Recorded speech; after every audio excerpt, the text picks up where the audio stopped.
La hipótesis documentaria tiene algo que ver con el autor natural. Muy bien, ya vamos a ver de qué se trata eso. Pero usted mencionó Jesús. Pero la hipótesis documentaria, a menos que yo me equivoque, yo puede que esté equivocado, hermano, ok, pero usted me lo dice. ¿La hipótesis documentaria tiene algo que ver con Jesús o yo lo estoy a usted entendiendo mal? Usted Hermano, mencionó Jesús, los hechos de Jesús, dijo usted. Moisés, Jesús nombró a Moisés y relató un versículo de la Biblia donde dice que él es el autor del Pentateuco. Ok, muy bien, hermano. Ahora ya le entendí. Perfecto. Gracias por la aclaración. Muy bien. Uy, es la primera vez que alguno de ustedes levanta la mano si es la primera vez que usted escucha de la hipótesis documentaria.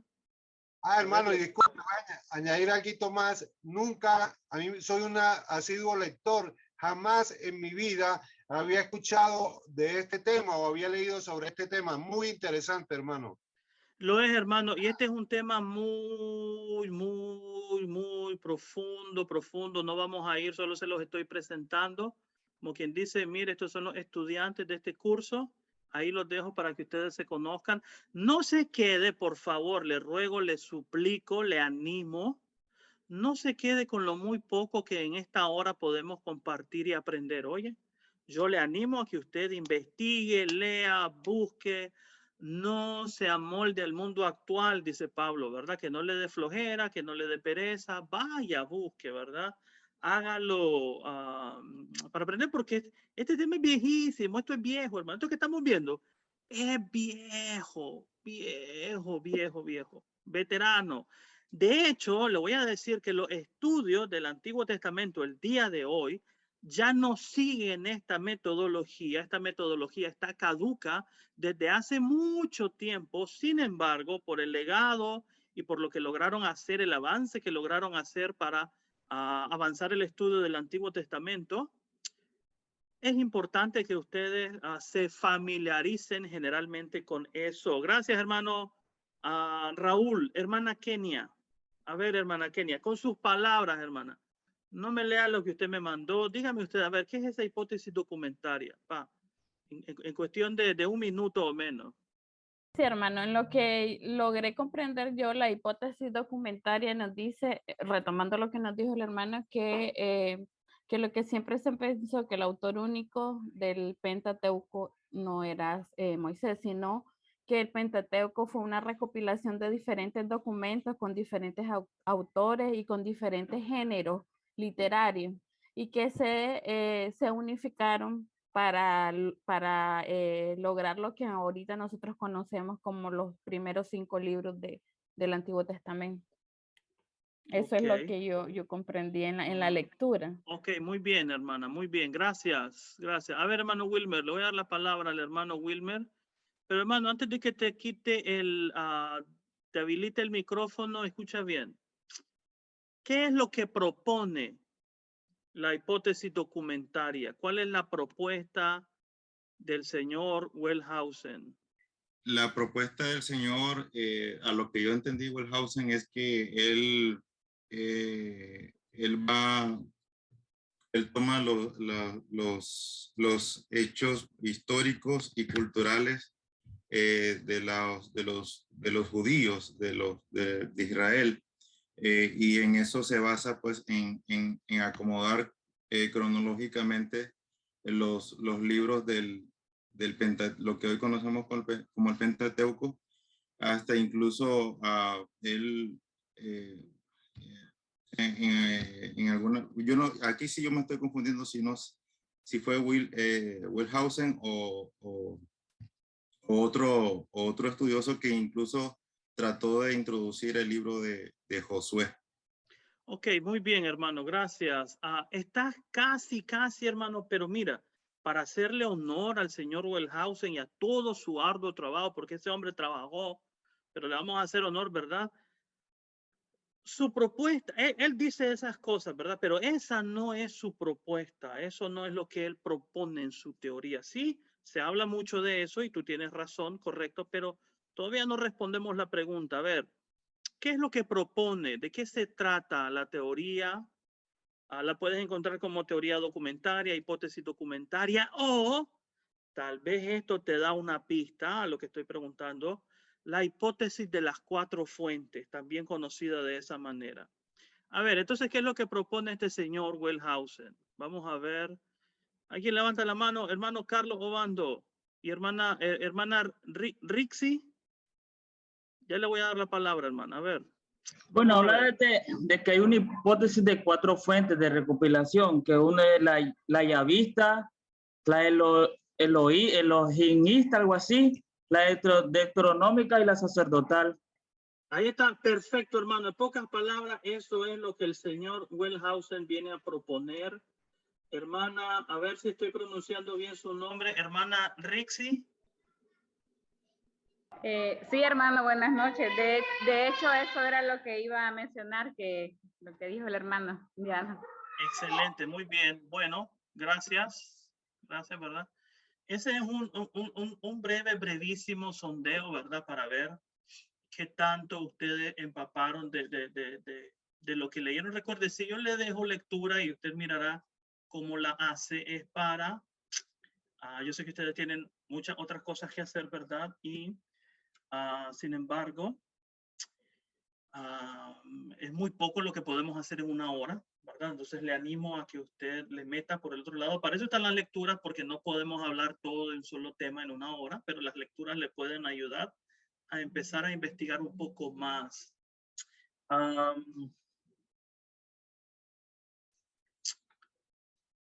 Voy a explicar, ¿verdad? Brevemente. Al hablar del Pentateuco, recuerden que las principales divisiones en que nosotros creyentes cristianos dividimos el Antiguo Testamento, esos 39 libros son el Pentateuco, luego tenemos los libros históricos, correcto, desde Josué hasta Segundo de Crónicas. Luego nosotros tenemos lo que llamamos los profetas mayores, que usted tiene Isaías, Jeremías, Ezequiel, Lamentaciones, Daniel. Interesantemente, en el canon hebreo, usted debe de saber que Daniel no es considerado un profeta. Ya usted sabe eso, ¿verdad? El libro de Daniel no se encuentra en los profetas, pero se encuentra en una tercera división más general junto con los Salmos, Esther, Nehemías, llamada los escritos. Después nosotros tenemos literatura sapiencial, o donde metemos, por ejemplo, Cantares, Job, y finalmente tenemos los profetas menores, desde Oseas hasta Malaquías. Entonces vamos a seguir esa división en el curso. Si usted miró el plan de estudio, hoy nos toca el Pentateuco, los primeros 5 libros. De ahí viene su nombre, ¿no? Del término griego penta, que significa 5, los primeros 5 libros. ¿Quién los ordenó así? Desde hace mucho tiempo, ¿verdad? Vienen ordenados los primeros 5 libros de la ley o los libros de Moisés, como usted le quiera llamar. Voy a tomarme unos minutos para explicar de qué se trata y luego vamos a abrir los micrófonos para tomar consultas, preguntas, dudas, respuestas. A ver, la pregunta es, ¿escribió Moisés el Pentateuco? Esa es la pregunta que nosotros vamos a responder, ¿ok? La autoría. La autoría. ¿Qué valor tiene la autoría de un documento para darle, qué sé yo, canonicidad, veracidad, etcétera, etcétera, inspiración? Ahí hay muchas cosas por detrás, ¿verdad? Bueno, entonces voy a compartir mi pantalla. Usted atento, ¿ok? Escribió Moisés el Pentateuco, la autoría del Pentateuco. Uno diría ya sí, automáticamente dice sí, ok, pero mire, yo quiero que usted entienda de dónde parte Wellhausen. Wellhausen parte, él era alemán y para el siglo XIX había bastante influencia por el avance de las ciencias.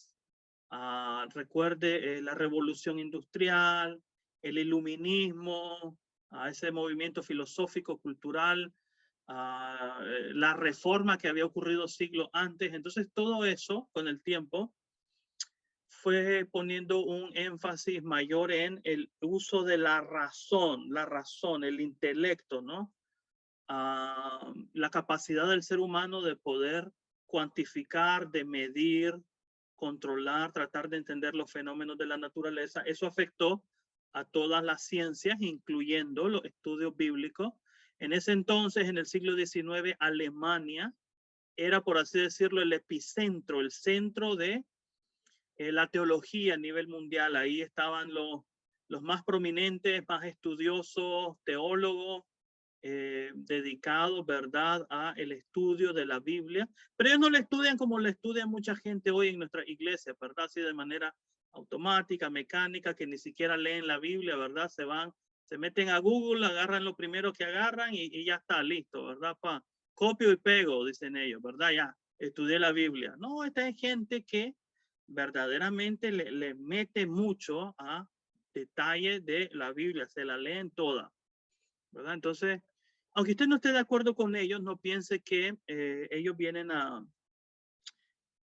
tratar de desacreditar la inspiración divina. Más bien buscan responder preguntas en un tiempo donde se acuerda de Charles Darwin, la teoría de la evolución. Bueno, contemporáneo de Darwin es Wellhausen, y Darwin, cuando Darwin saca su libro Teoría de la evolución de la especie, básicamente la idea es lo más complejo, ya sea un organismo vivo, ya sea una civilización, ya sea nuestro cosmos, pasa por un proceso de lo más simple a lo más complejo, básicamente, ¿no? Entonces, esa idea anda en el ambiente, Wellhausen bebe de ella y dice, bueno, la religión de Israel presenta unas etapas similares. Vamos a descubrir desde lo más simple hasta lo más complejo. Y cuando estructuramos el Antiguo Testamento de esa manera, Wellhausen lo que viene a decir es de que, y esto es lo que primero que yo quiero que usted sepa, ¿ok? El Pentateuco es el producto, es el resultado de un complejo proceso que tomó siglos en ser recopilado, redactado, incorpora varias fuentes. Por lo tanto, se pone en tela de duda que Moisés haya sido el autor completo del Pentateuco, pero no fue Wellhausen.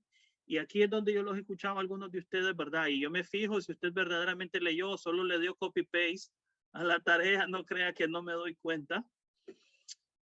No fue Wellhausen el que estuvo proponiendo que no fue Moisés. Hace muchos siglos antes de Wellhausen, ya algunos autores habían notado algunas cositas en el Pentateuco que le hacían dudar, no de que Moisés fuera el autor de todo, de algunas partes del Pentateuco, sino de todo en su complejidad, ¿verdad? Entonces, aquí empezamos. Ok, mire. Vamos a empezar por el punto de vista tradicional, el que seguramente muchos de ustedes conocen, dominan, repiten. El autor del Pentateuco es Moisés, dice uno, profeta, organizador del pueblo de Israel, vivió en el siglo XV o XIII, depende de cómo usted cuenta, antes de Jesucristo.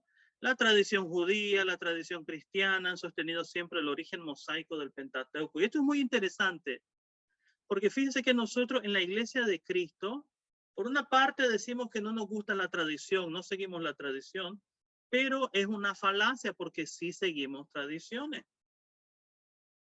Una de ellas es quien escribió los libros de la Biblia.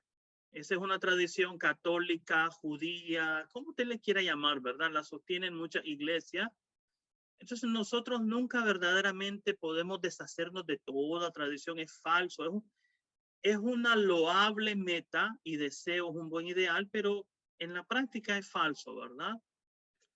Seguimos tradiciones y una tradición que nosotros seguimos es decir que Moisés es el autor del Pentateuco.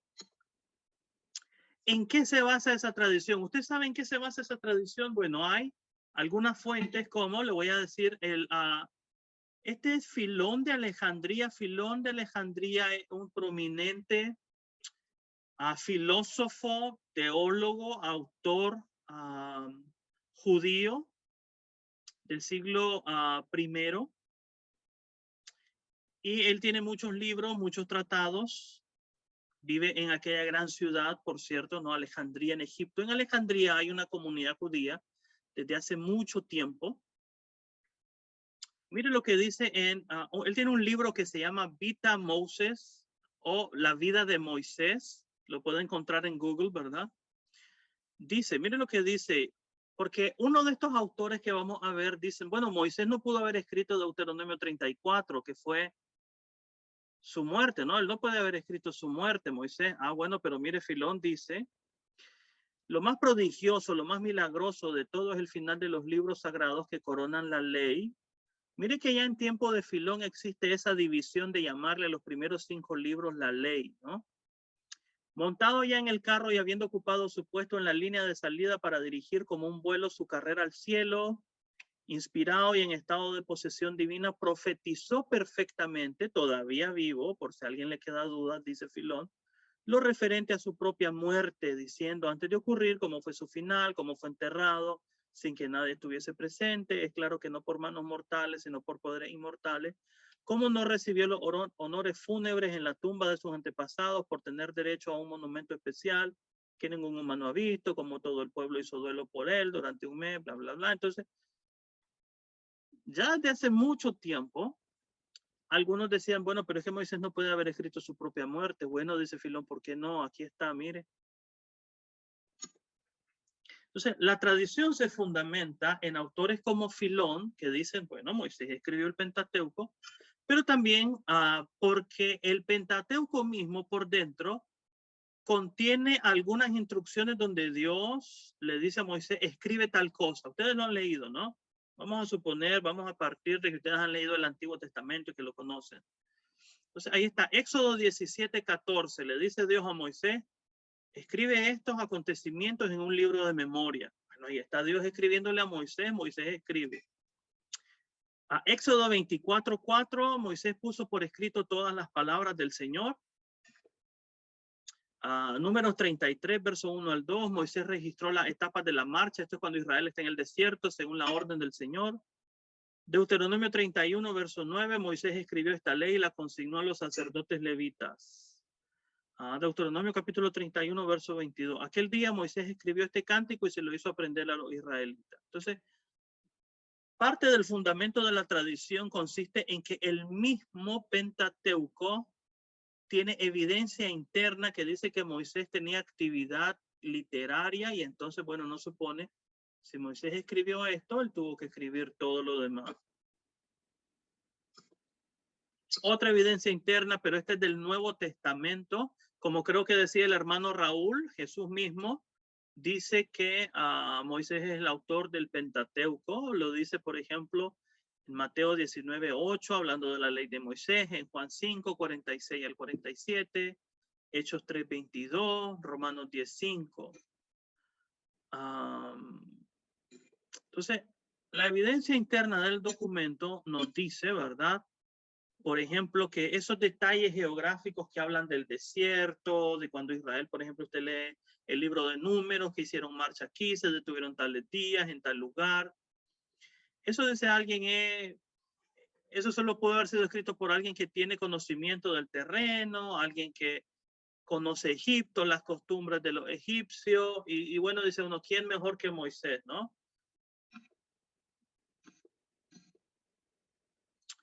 Bueno,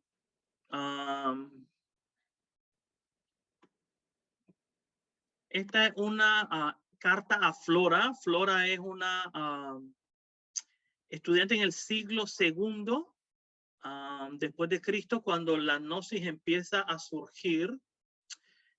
Y Flora le escribe a su maestro, y su maestro le escribe a Flora, mejor dicho, ¿verdad? Y desde un punto de vista gnóstico, gnóstico tiene que ver con el dualismo, la separación entre la materia y el espíritu, por ejemplo.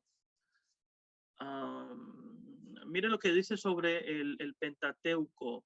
La primera parte debe ser atribuida solo a Dios y su legislación, la segunda a Moisés, no en el sentido de que Dios legislara por medio de aquel, sino significando que Moisés señaló algunas prescripciones.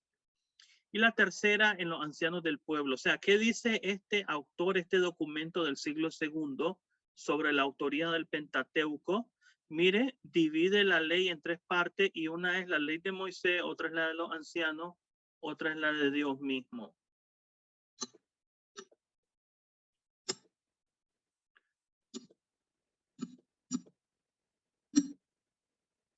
Ok, este es un autor musulmán, Ibn Hazm, siglo XI, en lo que es ahora España. Él quería demostrar que el Islam, ¿no? La religión de Mahoma es la verdadera religión y que el judaísmo y el cristianismo son falsos. Entonces agarró el Pentateuco y no le fue muy difícil a este estudioso encontrar discrepancias, contradicciones, errores que él consideraba incluso cronológicos, todo para hacerle decir, mire, el cristianismo, el judaísmo es falso por estas razones, ¿ok? Y dice, el Pentateuco no es la obra de Moisés, sino que obra de Esdras. Ya usted sabe, Esdras, después del exilio en Babilonia, estamos hablando del siglo VI, quizás, antes de Cristo.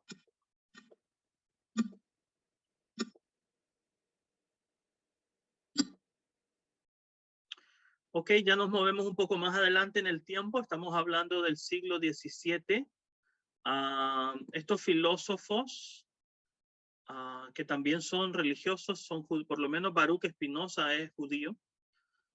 Ellos negan expresamente que el Pentateuco fuera escrito por Moisés. Entonces, mire, ya mucho tiempo antes de Wellhausen, ya hay gente que ha leído el Pentateuco con detenimiento, lo han examinado como con un microscopio y dicen esto no concuerda, esto no es posible, y comienzan a dudar no de la inspiración divina hasta este punto, sino de la autoría mosaica del Pentateuco. ¿Nota la diferencia?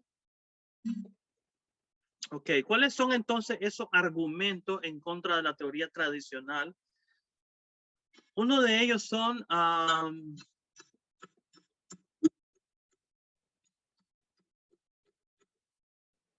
ustedes saben qué es un anacronismo.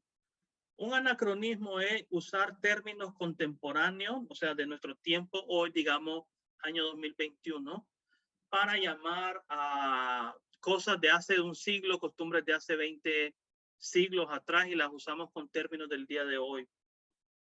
Eso es un anacronismo, ¿verdad? Por ejemplo, muy típico, yo lo he escuchado, en Romanos 1, creo que es 15 al 16, Pablo dice que el evangelio es poder de Dios. Entonces, por ahí he escuchado predicadores, estudiantes de la Biblia, que dicen, bueno, este término en griego es dunamis, de donde proviene la palabra dinamita.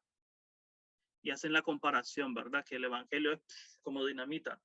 Falso, pésimo, porque Pablo no tenía ni idea de la dinamita cuando escribió la carta a los romanos. Entonces no puede usarla porque no tiene ese significado en romano. Ese es un ejemplo de anacronismo, ¿ok? En el Pentateuco hay algunos anacronismos. Por ejemplo, Génesis 12:6 y Génesis 13:7 dice, en aquel tiempo habitaban allí los cananeos. ¿Cuál es el problema? El autor supone que quienes habitan ahora en la tierra son los israelitas. Entonces, la afirmación carece de sentido en tiempos de Moisés, porque en tiempos de Moisés todavía habitaban ahí los cananeos. ¿Me estoy explicando? Entonces, ese es un anacronismo. Por ejemplo, Génesis 21:34, no los vamos a leer todos, pero otro ejemplo, Éxodo 13:17. Menciona a los filisteos y los filisteos ocuparon el territorio después de la muerte de Moisés, no antes. Por ejemplo, mire, este es interesante, Génesis 36:31 y continuando Génesis 32:33, dice que los reyes edomitas, los de Edom, existieron antes de que los israelitas tuvieran rey. Nota esa frase. Quien escribe Génesis 36 conoce que hubo un tiempo en el cual Israel tuvo rey. Cosa que es de extrañarse porque si Moisés escribe Génesis 36, la dinastía de reyes faltan siglos para que se levante todavía en Israel. ¿Ok? Algunos, hay muchos, no los podemos ver todos, ¿ok? Ahora, el mayor anacronismo es, por supuesto, ya lo mencionamos, Moisés tuvo que haber escrito su propia muerte, pero si usted cree en Filón de Alejandría, problema resuelto, ¿verdad? Los anacronismos, estos son argumentos contra la idea tradicional de que es Moisés el autor de todo el Pentateuco. Hay dos relatos de la creación y esto tiene que ver con la hipótesis documentaria de Wellhausen, ¿ok? Por ejemplo, vamos a leer Génesis 1 y 2. Dice, en el principio creó Dios los cielos y la tierra estaba desordenada y vacía, y las tinieblas estaban sobre la faz del abismo, y el Espíritu de Dios se movía sobre la faz de las aguas. Y comienza a hablarnos de lo que Dios hizo cada uno de los días de la creación, ¿correcto? Pero ahora, cuando usted lee, por ejemplo, el capítulo 2, verso 4 hasta el verso 24 de Génesis 2, dice, estos son los orígenes de los cielos y de la tierra cuando fueron creados el día que Jehová Dios hizo la tierra y los cielos. Entonces parece ser que hubieran dos especies de relatos con diferentes sentidos, ¿no? Entonces, lo que Wellhausen propone, ¿sabe qué es lo que Wellhausen propone? Imagínese una tela. Imagínese un edredón. Ese edredón es el Pentateuco. Pero ese edredón no tiene una sola forma, un solo diseño, un solo color, sino que está lleno de parches, de diferentes telas, como que alguien arrancó de una tela y puso aquí, y después de otro tomaron este retazo y lo tejieron aquí, y entonces así fueron elaborando el Pentateuco. ¿Ok? Es lo que nos dice Wellhausen. Hay dos descendencias de Adán, ¿lo han notado? ¿Han notado que hay una descendencia de Adán en Génesis capítulo 4, por ejemplo? Dice el verso 1, conoció Adán a su mujer Eva, la cual concibió y dio a luz a Caín. Entonces Génesis 4 se enfoca en Caín y Abel. Pero Génesis 5 sigue a la descendencia de Adán a partir de Set hasta llegar a Noé. Quizás tienen dos propósitos diferentes. Hay dos relatos del diluvio, quizás este sea uno de los más complejos, pero si usted hizo su tarea y leyó lo que yo le dije que leyera, si cree y fue investigó de Wellhausen, usted sabe, por ejemplo, que en algunas partes del diluvio, del relato, Dios le dice a Noé que tome tantos animales. En otra le dice que tome otra cantidad de animales. En otra le dice que tome de cualquier animal y en otra parte le dice que solo los animales puros. Eso de animales puros, hermano, llama la atención porque todavía no se ha construido, no se ha elaborado todo aquel complejo sistema de adoración y de rituales y de sacrificio bajo la ley de Moisés, el sacerdocio levítico, el tabernáculo, las ofrendas. Todo eso no existe todavía en tiempos de Noé. Entonces uno se pregunta, ¿pero qué interés puede tener Noé en identificar cuáles son los animales puros y cuáles son los animales impuros? ¿Cómo habrá Noé identificado cuáles eran los animales puros? Porque Génesis no le dice cuáles son los animales puros y cuáles son los impuros. Pero Levítico tiene toda una lista. ¿Será que Noé conocía la lista de Levítico? No sé, ¿verdad? Son preguntas nada más. Hay tres relatos sobre el episodio donde Abraham y Sara van a Egipto, por ejemplo. Y usted sabe que ahí miente Abraham dice, bueno, esta no es mi esposa, ¿verdad? Esta es mi hermana, para que no lo mataran, pero bueno, después el rey de Egipto, cuando quería tener relaciones con Sara, se da cuenta que es esposa de Abraham y le dice, ¿qué me ha hecho? Ese relato se repite con algunas diferencias y también se repite en la vida de Rebeca con Isaac. Isaac y Rebeca hacen algo muy similar. Ok, hay dos pactos de Dios con Abraham. Hay uno en Génesis 15, lo lee. Hay otro en Génesis 17. Hay dos explicaciones del nombre de Betel. Hay una en Génesis 28, 19. Hay otra en Génesis 35, 15. Vamos a leerla, por ejemplo, mire Génesis 28. Génesis 28, capítulo 28, verso 19, dice: y llamó el nombre de aquel lugar Betel, y aunque Luz era el nombre de la ciudad primero. Ahora mire 35:15 de Génesis, dice: y llamó Jacob el nombre de aquel lugar donde Dios había hablado con él, Betel.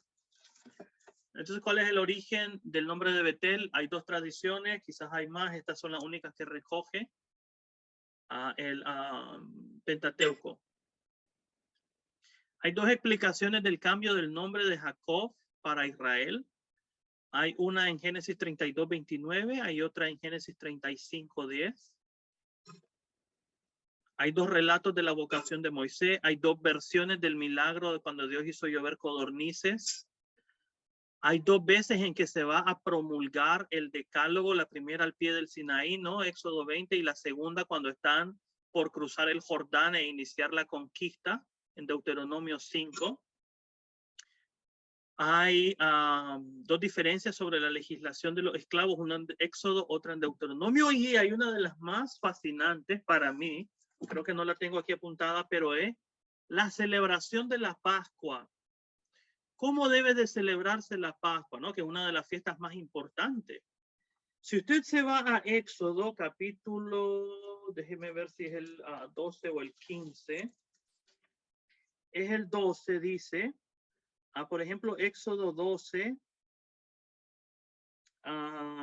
el versículo 4 dice: si la familia fuera tan pequeña que no basta para comer el cordero, entonces él y su vecino inmediato a su casa tomarán uno según el número de las personas.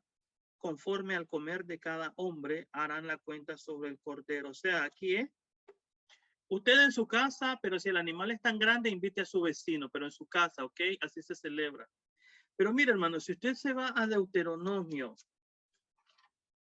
si usted viene a Deuteronomio, ¿cómo ha de celebrarse la Pascua? Y creo que es Deuteronomio, déjenme ver.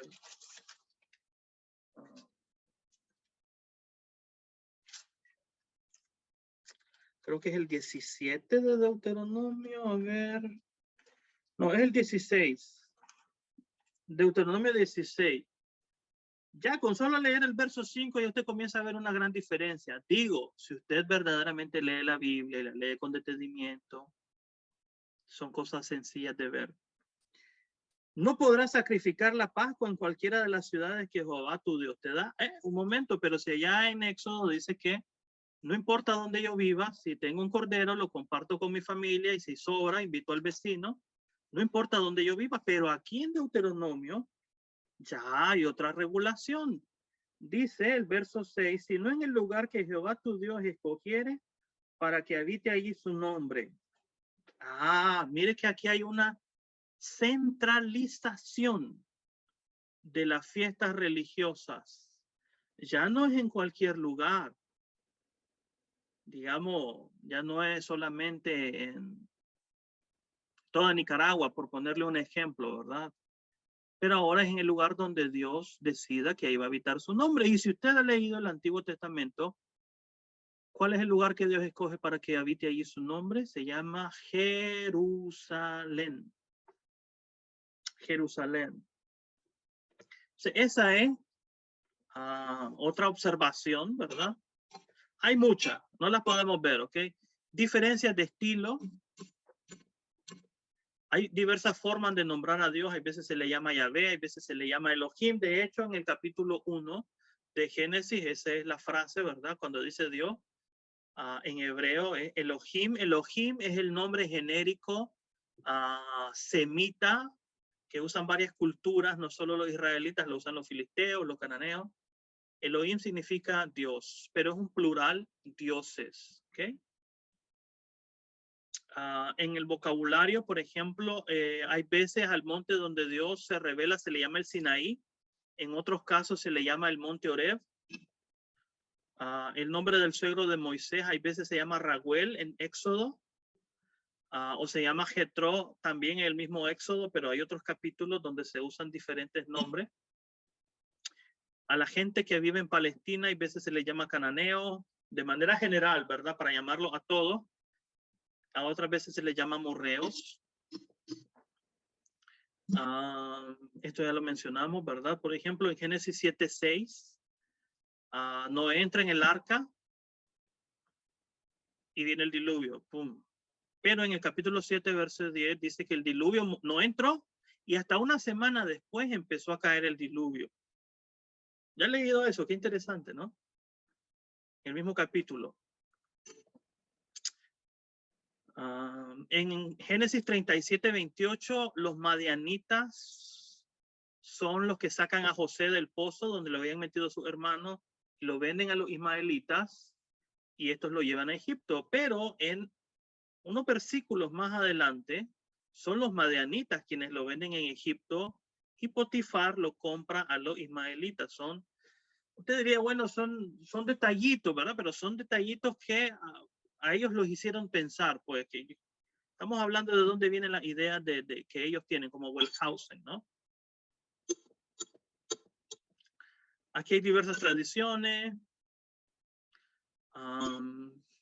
Por ejemplo, una de las más interesantes es el maná. Cuando usted lee Éxodo 16, el maná es un milagro divino. Dios hace llover el maná. Pero si usted lee el número 11, 6 al 9, dice que es un rocío y es un fenómeno natural. Son tradiciones diferentes, por así decirlo, ¿verdad?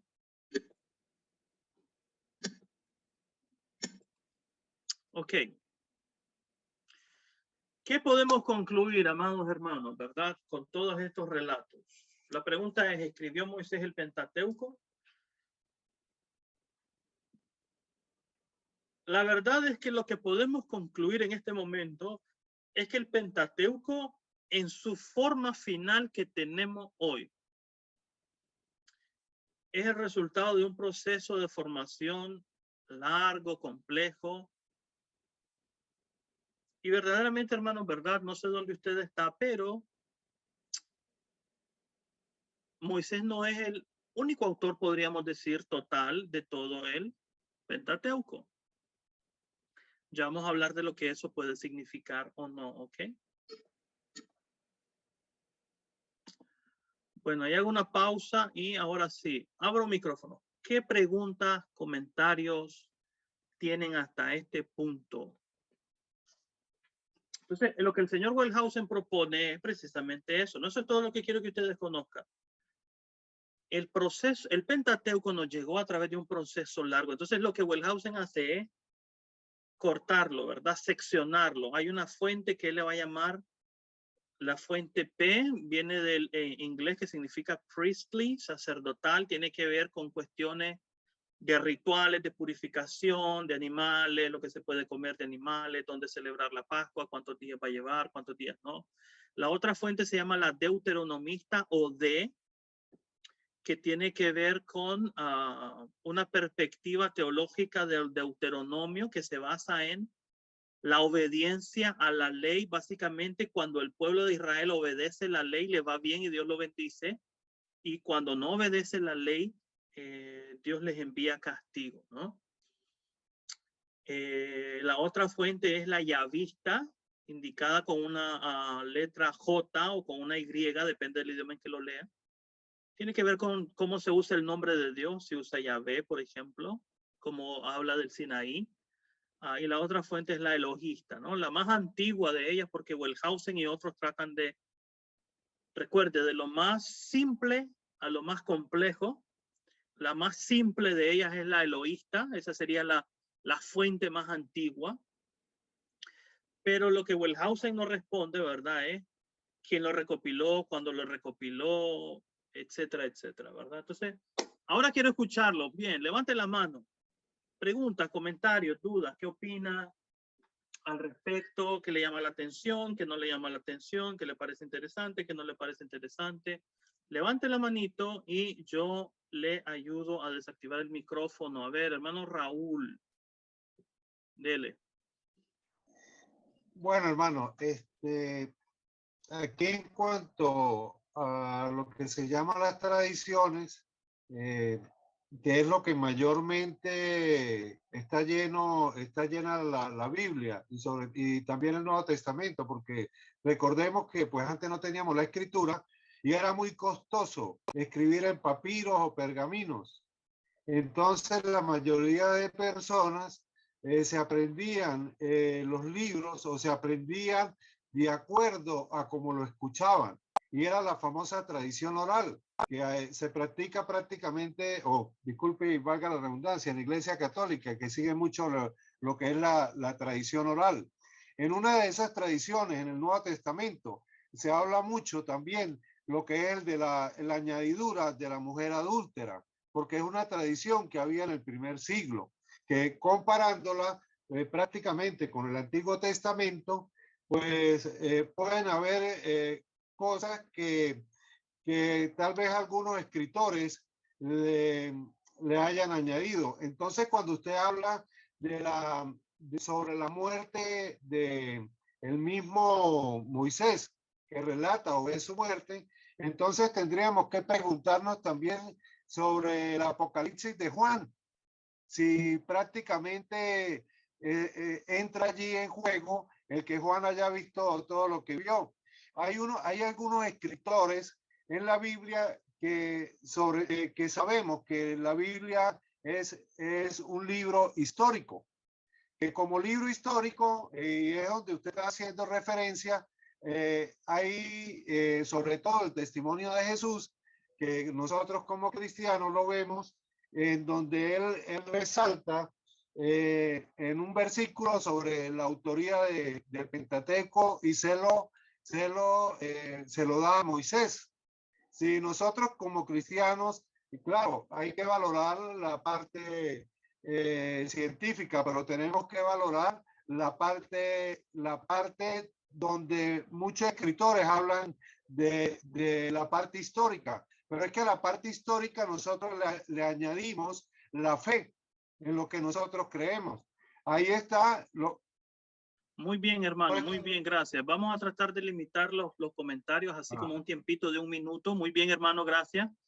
Verdaderamente, hermano, usted tocó un punto muy importante, ¿verdad? Hay que ver esto con fe. Usted dice que la Biblia, que el Antiguo Testamento es un documento histórico. Puede ser que contenga historia, pero la intención, la primera motivación de los escritores del Antiguo Testamento no es la historia por sí misma. De hecho, cuando hablamos de historia, lo que nosotros consideramos historia el día de hoy, datos comprobables con la fecha en orden cronológico, el Antiguo Testamento simplemente no encaja en esa cosmovisión moderna o posmoderna que tenemos nosotros el día de hoy. No la hay simplemente, ¿verdad? De hecho, algunos de los argumentos contra la postura tradicional precisamente se derivan de incongruencias cronológicas que presentan algunos libros del Antiguo Testamento. Entonces, hermano, de un punto de vista histórico, el Antiguo Testamento no está interesado en la historia. No habla de historia, pero no habla solamente de la historia vista a la luz de la experiencia de Israel en su relación con este Dios al que ellos conocen de esta manera. ¿Qué implicaciones tiene si Moisés escribió todo el Pentateuco o no? ¿Cuál sería, si ustedes ven algún problema o no? Vamos a ver si él no lo escribió. Si decimos, no, Moisés no escribió todo el Pentateuco, ok, ¿cuál sería el problema con eso?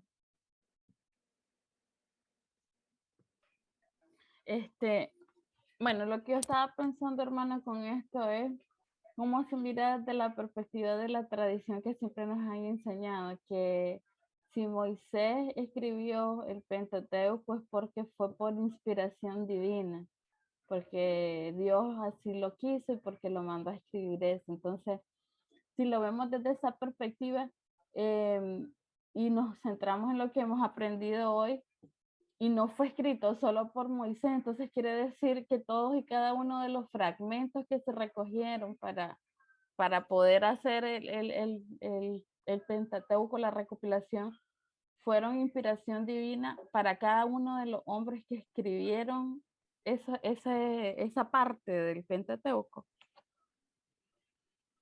Ok, bueno, eso dependerá, hermana, de su particular entendimiento de lo que significa inspiración.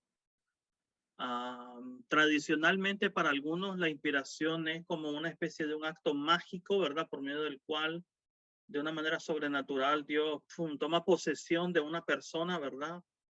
Y la persona simplemente como que oyera lo que Dios está diciendo y comienza a escribir, como que Dios dictara, ¿verdad?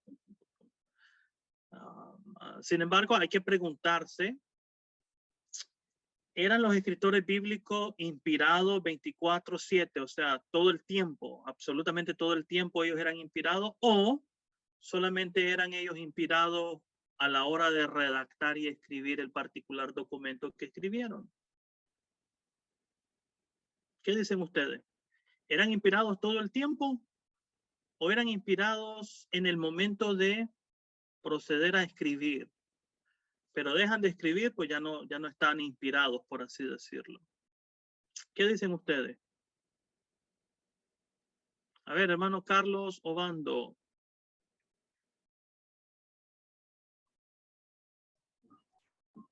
La verdad que era temporal. El Espíritu Santo posaba temporalmente y para el propósito de ese momento y después se retiraba. Qué interesante. ¿En qué basas, hermano? ¿Puedes darnos un ejemplo, una explicación?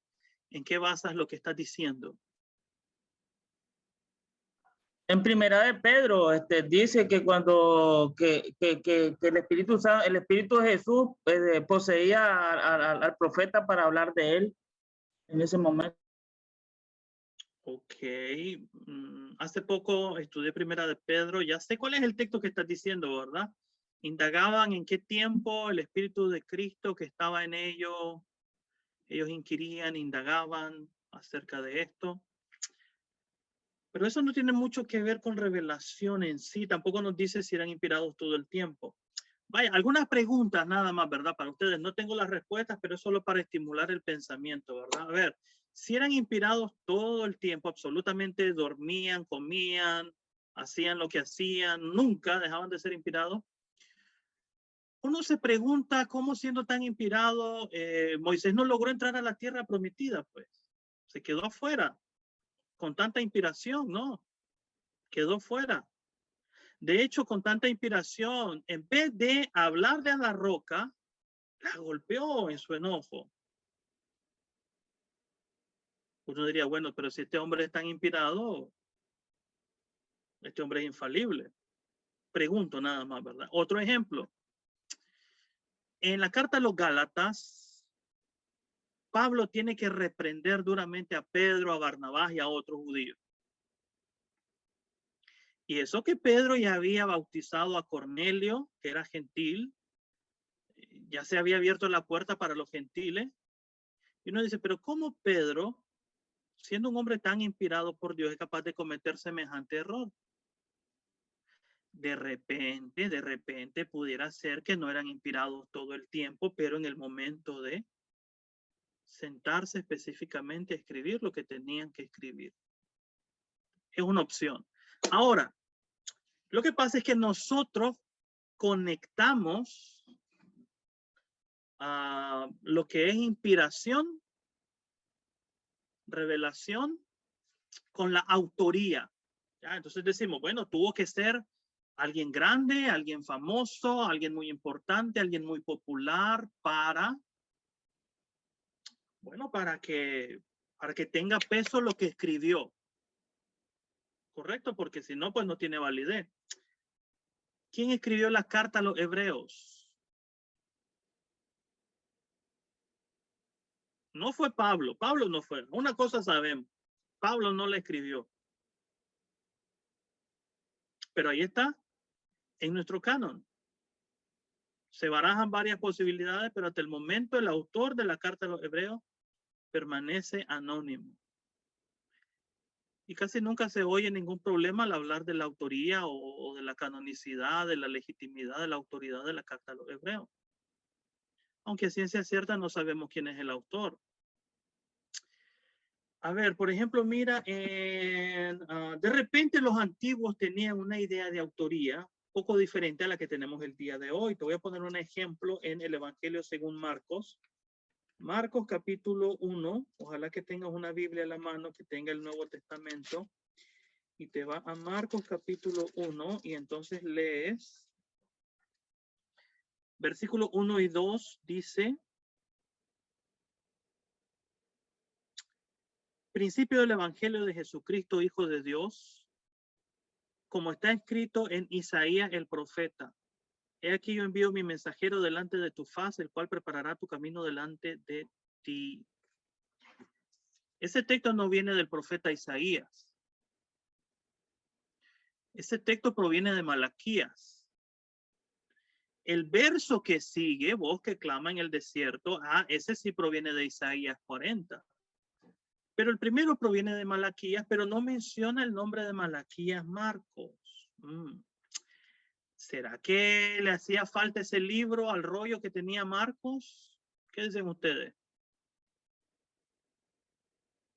¿Será que no conocía del profeta Malaquías Marcos? ¿Habrá alguna otra explicación? Bueno, vayan pensando, ¿verdad? De repente los antiguos tenían un entendimiento de autoría un poco diferente al nuestro. Pero que no cunda el pánico, ¿verdad? Yo en lo particular, pero ese soy yo y usted puede y tiene derecho de disentir conmigo siempre y cuando, ¿verdad? Presente los argumentos que sostengan lo que usted dice. Verdaderamente, el problema de la teoría de Wellhausen es que fragmenta, divide los documentos del Antiguo Testamento, ya como varios parches. Así se enfocaban, esa era la metodología de los estudios bíblicos hace mucho tiempo. ¿Verdad? Recuperar fechas, recuperar datos, recuperar nombres, lugares, lo que hay detrás del texto, por así decirlo, ¿verdad? Fíjense que yo no sé si ustedes sabían, pero los estudios bíblicos, particularmente los estudios en el Antiguo Testamento, hace décadas han cambiado su enfoque metodológico, de tal manera que ahora, para los que estudian el Antiguo Testamento, el interés ya no es decir si son 4 documentos, cuáles son las fuentes o recuperar las fuentes originales. Lo que hay detrás del texto, eso no nos interesa porque eso se hacía antes a expensas del mensaje y la teología del texto tal y como lo tenemos hoy. Entonces, lo que ahora a nosotros nos interesa, y ese es el enfoque que vamos a seguir en este curso, es estudiar la teología, el mensaje del texto, tal y como lo hemos recibido hoy, así como lo tenemos. Con sus duplicados, sus triplicados, su incongruencia, con todo eso, así lo hemos recibido y así vamos a estudiar el Antiguo Testamento. No nos interesa lo que está atrás. No nos interesa si son 4 fuentes, si son 6 fuentes, cuándo fueron escritas, quién las compiló, cuándo, eso ya no es de interés. Lo que es de interés es estudiar el texto en sí. Eso es un cambio muy grande, hermano. Porque muchas veces todavía en nuestras iglesias, yo lo he visto, lo he escuchado, todavía estamos atascados en décadas atrás, hablando de semejantes cosas. Cuando ya nos hemos movido hacia adelante. Entonces, desde una perspectiva, esto se llama una perspectiva canónica. Así como hemos recibido el canon, 39 libros, así lo estudiamos hoy. Ese es nuestro interés. Entonces, dicho eso, si vemos la autoría de Moisés desde esa perspectiva, nos podemos hacer preguntas más inteligentes al texto, ¿ok?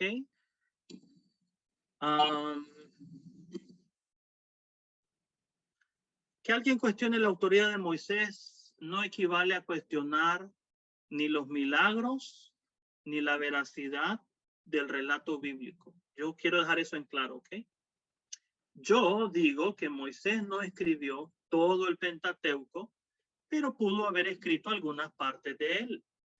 Pero con eso yo no estoy diciendo que el Pentateuco no sea divinamente inspirado, que no sea autoritativo. Son dos cosas muy diferentes, hermano, que yo creo que tenemos que aprender a a entender. Entonces, hay una crítica histórica, ¿verdad? Históricamente Moisés no pudo haber escrito todo este libro, pero no es teológica. Teológicamente Moisés es el autor del Pentateuco, aunque no lo sea históricamente. 1.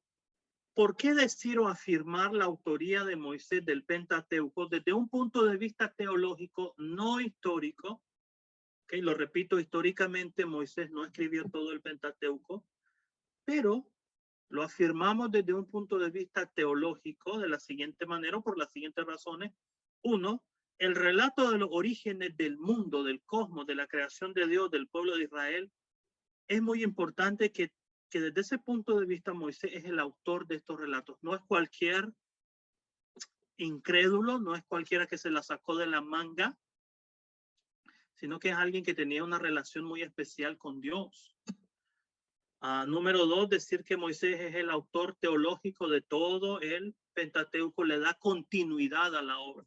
Entonces, en vez de ver el Pentateuco como una colección fragmentada de diversos retazos en una tela, les ponía ese ejemplo, vamos a decir mejor que es todo. Desde Génesis hasta Deuteronomio, Moisés es el único autor del Pentateuco. Eso le da continuidad hermenéutica, teológica, quizás no histórica, pero eso no nos interesa tanto como lo teológico. Y, muy importante, Moisés es el transmisor de la ley. Él recibió una revelación especial. Como le dijo Dios al pueblo de Israel, miren, yo les puedo hablar a ustedes de diferentes maneras, ¿verdad? Y nadie me va a ver, pero a mi siervo Moisés yo hablo con él como con un amigo. De nadie más se dice eso. Entonces, eso le da un sello teológico a esta obra, pero no histórico, ¿ok? No, ese no es nuestro interés. Entonces, yo espero que eso quede claro, ¿verdad? Eso vale la pena mencionarlo antes de que nuestro curso termine por esta noche. 8:15, ¿verdad? Han sido muy generosos con el tiempo. La próxima semana vamos a continuar hablando del Pentateuco, pero esta vez vamos a ver los géneros literarios. Yo les voy a mandar un documentito en el transcurso de la semana. Pero recuerde que hay una lectura del Señor si cree, el libro de texto. Si usted no lo tiene, está en el canal de Telegram de la Escuela Bíblica, página 109 a la 27. Y el próximo lunes ya es diciembre 6. El tiempo va avanzando muy rápido. Así que, hermanos, muchas gracias por su tiempo.